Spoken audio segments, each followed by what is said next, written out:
ดีพ่อแม่พี่น้องป้องปายเบิดสุคนเนาะ FC ทางช่องบักบุ้ม Official เนาะบ่ว่าชาวลาวชาวไทยหรือว่าอยู่ต่างประเทศเนาะพี่น้องเนาะมื้อนี้บักบุ้มก็สิมาตามแนวทางเนาะสำหรับลาวทีวีพี่น้องเนาะของงวดวันที่1เมษายนเนาะพี่น้องลาวทีวีเนาะอันนี้ให้เด่น5 6 7เนาะพี่น้องเนาะเด่น5 6 7ให้เด่น6กับ7เนาะพี่น้องเนาะอันนี้บักบุ้มให้เด่น6กับ7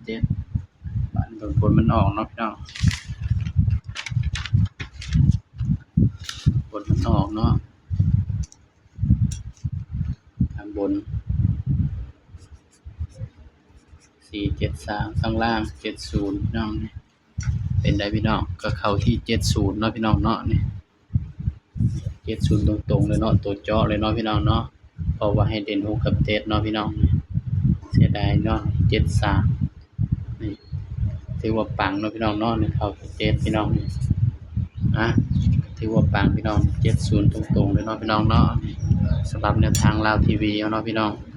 ใครเป็น FC บักบุ้มก็ส่งสิปังเนาะพี่น้องเนาะก็ไปกันต่อเนาะสำหรับงวดแรกของเดือนก็ถือว่าปังเลยเนาะพี่น้องเนาะไปกันต่องวดวันที่2เด้อพี่น้องเด้อบัดนี้2เมษายนเนาะพี่น้องเดี๋ยวบักบุ้มเขียนก่อนเนาะพี่น้องเนาะ2เมษายน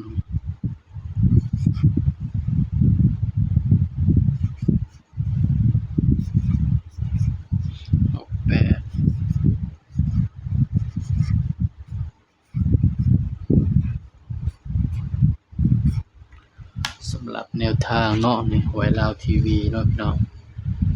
สำหรับมื้อนี้ก็ถือว่าปังเนาะพี่น้องเนาะถ้าสายรูดเฮาก็รูดบ่ไหวแล้วเพิ่นว่า3โตเพิ่นว่าพี่น้อง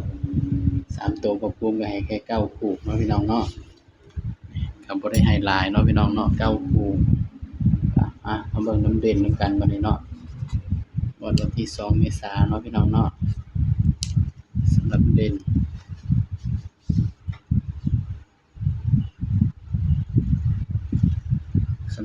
เนาะ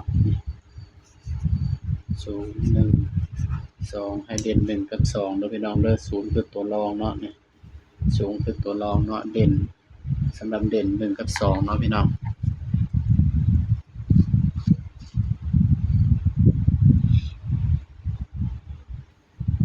มาเทื่อบ่ภูมิจับคู่ให้มันก็บ่มาเด้อพี่น้องเด้อสายรูดสายวิ่งก็ไปจับคู่เด้อพี่น้องสำหรับสูตร3ตัวเนาะแบบทุกตัวเด่นมาเลยพี่น้อง1 0 3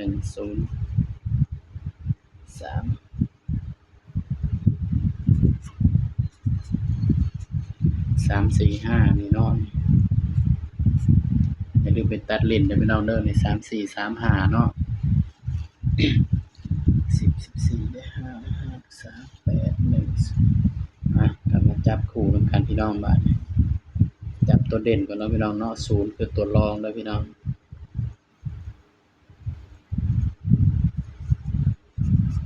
03 04 05 13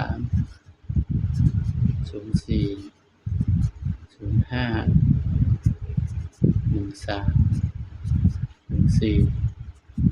15 23 24สำหรับเด่นเนาะให้เด่น1กับ2เด้อพี่น้อง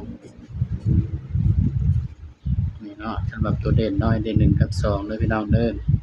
ตัวเลขก็เป็นเพียงแนวทางเนาะพี่น้องเนาะมีเข้าแล้วก็มีหลุดบนล่างเด้อพี่น้องเด้อไปครับนำเนาะพี่น้องให้เด่น1กับ2พี่น้องนี่บางเทื่อบ่ภูมิเจาะให้มันก็บ่มาเด้อพี่น้องเด้อนี่สายรูดสายวิ่งก็ไปรูดไปวิ่งกันเด้อพี่น้องเด้อสำหรับคลิปนี้เนาะบ่ภูมิก็ฝากพี่น้องไว้เพียงส่ำนี้เนาะอย่าลืมกดไลค์กดแชร์กดติดตามบ่ภูมิ Official ด้วยพี่น้องสบายดีครับ